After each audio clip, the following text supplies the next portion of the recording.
SIR প্রক্রিয়া চলাকালীন বিজেপির পক্ষ থেকে সিএএ ক্যাম্প খোলা হলো পুরাতন মালদা পৌরসভার কোর্ট স্টেশন এলাকায়। ফিতে কেটে এই ক্যাম্পের আনুষ্ঠানিক উদ্বোধন করলেন বিজেপির মালদা কেন্দ্রের বিধায়ক গোপাল চন্দ্র সাহা। এছাড়া উপস্থিত ছিলেন বিজেপির উত্তর মালদার সাধারণ সম্পাদক স্নেহাংশু ভট্টাচার্য, বিজেপি নেতা তাপস গুপ্ত, বিজেপি নেত্রী বাসন্তী রায় সহ অন্যান্যরা। এই প্রসঙ্গে মালদা কেন্দ্রের বিজেপি বিধায়ক গোপাল চন্দ্র সাহা জানান, ভোটার তালিকা স্বচ্ছ করতে এসআইআর চলছে। এই পরিস্থিতিতে ওপার বাংলা থেকে যে সমস্ত মানুষ ধর্মীয় নিপীড়নের শিকার হয়ে এপার বাংলায় এসেছেন, তাদের কেন্দ্রীয় সরকার সিএএ আইনের মাধ্যমে নাগরিকত্ব দিতে চান। তাই তারা সেই সমস্ত মানুষকে নাগরিকত্ব প্রদানে সাহায্য সহযোগিতা করতেই কোর্ট স্টেশন এলাকায় সিএএ সহায়তা ক্যাম্প খুললেন। সিএএ চালু হয়েছে, সিটিজেনশিপ অ্যামেন্ডমেন্ট অ্যাক্ট, নাগরিকত্ব সংশোধনী আইন। ভারত সরকার, আমাদের দেশের যশস্বী প্রধানমন্ত্রী, কেন্দ্রীয় সরকার সিএএ চালু করেছে। আমরা সেটা জানি যে এটা নাগরিকত্ব দেওয়ার আইন।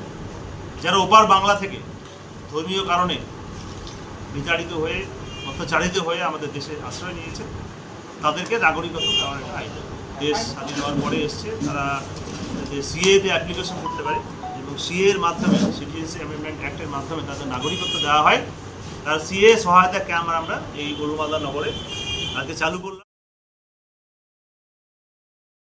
1917 সালে 7ই নভেম্বর রাশিয়ার জার রাজতন্ত্রকে উচ্ছেদ করতে সংগঠিত হয়েছিল নভেম্বর বিপ্লব। শুক্রবার সেই নভেম্বর বিপ্লবের 109তম বর্ষ মালদায় উদযাপন করলেন বাম শ্রমিক সংগঠন নেতৃত্ব। ঐতিহাসিক নভেম্বর বিপ্লবকে স্মরণ করে শুক্রবার সকালে সিটু অনুমোদিত রথবাড়ি ট্যুরিস্ট ট্যাক্সি স্ট্যান্ডে সংগঠনের পতাকা উত্তোলন করা হয়। পতাকা উত্তোলন করে শহীদ বেদিতে শ্রদ্ধার্ঘ্য অর্পণের মাধ্যমে শহীদদের স্মরণ করেন সিটু নেতা নুরুল ইসলাম সহ অন্যান্যরা। পতাকা উত্তোলনের পর মহান নভেম্বর বিপ্লব উদযাপনের তাৎপর্য তুলে ধরেন উপস্থিত বাম নেতৃত্ব।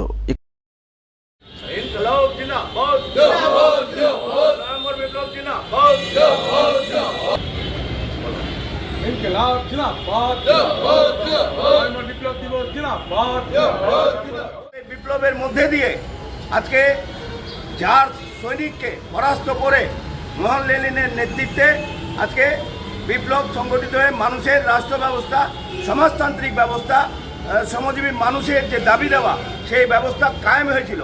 ফলে এগুলোকে আমরা স্মরণ করার জন্য এবং এটাকে স্মরণে রাখার জন্য শ্রমজীবী মানুষের মধ্যে এই লেনিনের যে চিন্তাধারা, লেনিনের যে বার্তা, সেটাকে পৌঁছিয়ে দেওয়ার জন্য আমরা এই দিনটাকে পালন করছি। গোটা বিশ্বের সাথে সাথে আমরা মালদাতেও রথবাড়ি ট্যুরিস্ট ট্যাক্সি স্ট্যান্ডে এটা আজকে পালন করলাম। অন্যদিকে এদিনই নভেম্বর বিপ্লবের 109তম বর্ষ উদযাপনকে সামনে রেখে সিটু অনুমোদিত north Bengal state transport employees ইউনিয়নের সদস্যরা এনবিএসটিসির মালদা ডিপোয় একগুচ্ছ দাবিতে বিক্ষোভ দেখান। বিক্ষোভের নেতৃত্ব দেন সংগঠনের মালদা শাখার সম্পাদক জাকির হোসেন সহ অন্যান্যরা। এদিন তারা মোট 4 দফা দাবিতে বিক্ষোভ দেখান। দাবিগুলির মধ্যে এনবিএসটিসিকে বেসরকারিকরণের চেষ্টা বন্ধ করা, স্থায়ী কর্মী নিয়োগ, অস্থায়ী কর্মীদের স্থায়ীকরণ ইত্যাদি ছিল অন্যতম। এই সমস্ত দাবিতে বিক্ষোভ প্রদর্শনের পর সংগঠন নেতৃত্ব তাদের দাবি সনদ পেশ করেন এনবিএসটিসির মালদা ডিপো ইনচার্জের নিকট।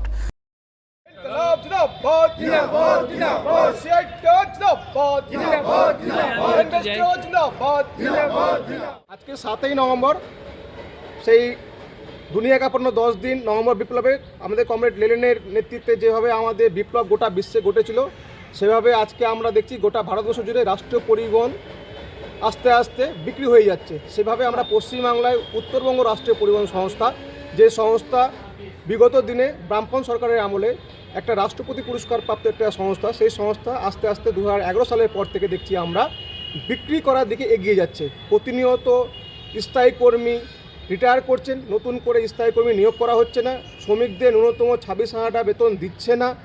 একদিকে আমরা একটা দেখলাম, অন্যদিকে একটা কাজ যেখানে ড্রাইভারদের বেতন শুধু বৃদ্ধি করা হলো, মেকানিক কন্ডাক্টরদের বেতন বৃদ্ধি করা হলো না। প্রতিনিয়ত অবসরপ্রাপ্ত কর্মী নিয়োগ করা হচ্ছে, বহু শূন্যস্থান পড়ে রয়েছে, বহু প্রমোশনের জায়গা পড়েছে। এগুলো না করে সরকার একতরফাভাবে শ্রমিক বিরোধী কাজ করে চলেছে।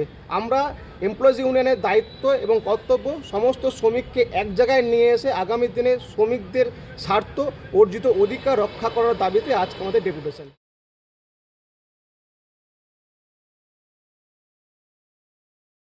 ফের রতুয়া বিধানসভা এলাকায় শক্তি বৃদ্ধি করল অল ইন্ডিয়া মজলিসে ইত্তেহাদুল মুসলিমিন অর্থাৎ মিম পার্টি। তৃণমূল এবং কংগ্রেস ছেড়ে শতাধিক পরিবারের সদস্য যোগ দিলেন মিম পার্টিতে। এদিনের এই যোগদান কর্মসূচি অনুষ্ঠিত হয় রতুয়া বিধানসভার পরানপুর মালদাপট্টি এলাকায়। উপস্থিত ছিলেন মিম পার্টির জেলা সভাপতি রেজাউল করিম, রতুয়া 1 নম্বর ব্লক মিম পার্টির সভাপতি শেখ জাহাঙ্গীর সহ অন্যান্যরা। এদিন তাদের হাত ধরে তৃণমূল এবং কংগ্রেস ছেড়ে আসা পরিবারের সদস্যরা মিম পার্টিতে যোগদান করেন। যদিও এই যোগদানের দাবি অস্বীকার করেছেন তৃণমূল এবং কংগ্রেস দুদলের নেতৃত্ব। আমাদের পরানপুর মালদাপট্টি রতুয়া বিধানসভার অন্তর্গত আমাদের শেখ জাহাঙ্গীর সাহেবের নেতৃত্বে এবং এলাকাবাসীর নেতৃত্বে আজ প্রায় 500,000 লোক অল ইন্ডিয়া মজলিসে ইত্তেহাদুল মুসলিমের পতাকায় এসেছেন এবং আমাদের জাহাঙ্গীর সাহেবের হাতকে শক্ত করার জন্য 2026-এ বিধানসভাকে কেন্দ্র করে এবং গতই যারা ইলেকশনে এসেছিলেন যারা তাদেরকে এলাকাবাসীকে মিথ্যা প্রতিশ্রুতি দিয়ে তাদের কাছে ভোট ছিনিয়ে নিয়ে চলে গেছেন, তাই এলাকাবাসী আজ ক্ষুব্ধ হয়ে যে আজ অল ইন্ডিয়া মজলিসে হাতকে শক্ত করেছেন যে আমরা 25 বছর যাদের হাত ধরে যাকে ভোট দিয়ে আসলাম সে আমাদের এলাকার জন্য কিছুই করেননি, না হসপিটাল, না ভালো শিক্ষার ব্যবস্থা, না কোনো এলাকার উন্নয়ন, কিছুই করেননি। তাই এলাকাবাসী একজোট হয়ে অল ইন্ডিয়া মজলিসে ইত্তেহাদুল মুসলিমের হাতকে শক্ত করেছে। জানেন যে প্রত্যেক বছর বিধানসভা নির্বাচনের আগে এই মিম নামক দলটি, যাকে আমরা ভোট কাটুয়া বলি, এরা বিভিন্ন সময় আমাদের রাজ্যে বিধানসভা ভোটের আগে এদেরকে আমরা দেখি বিভিন্ন রকম সভা মিটিং মিছিল করে মানুষকে বিভ্রান্ত করার চেষ্টা করছে। সেটাও আমাদের রতুয়া এলাকায় আমরা দেখছি কিছু লোকজন, ওরা নিজেরা এমনি কোনো রাজনৈতিক দলের সাথে যুক্ত না, ওরা মিমের নাম করে প্রচার করছে, কিছু লোকজনকে জয়েন করাচ্ছে এবং তারা দাবি করছে নাকি তৃণমূল থেকে লোক জয়েন করছে। তৃণমূল থেকে কোনো লোক জয়েন করছে না, তৃণমূলের লোক তৃণমূলেই আছে। ওরা যারা জয়েন করাচ্ছে তারা এর আগে বিজেপি করছে, তারা বিজেপিরই লোকজনকে বোধহয় জয়েন করাচ্ছে, তাতে তৃণমূলের কোনো প্রভাব এতে পড়বে না, তৃণমূলের কোনো ক্ষতিও নাই। মিমে আমাদের কংগ্রেস থেকে জয়েন করেনি, ওরা টিএমসির লোক, টিএমসির ভিতরেই ঝামেলা ঠিক মতের মিল না হওয়ার জন্য অন্তর্দ্বন্দ্ব এর এদিকে ওর ওদিকে যাওয়ার যেগুলো পরিকল্পনা আছেন তাদের মনের মিল না থাকার জন্য তারা মিমেতে জয়েন করেছেন।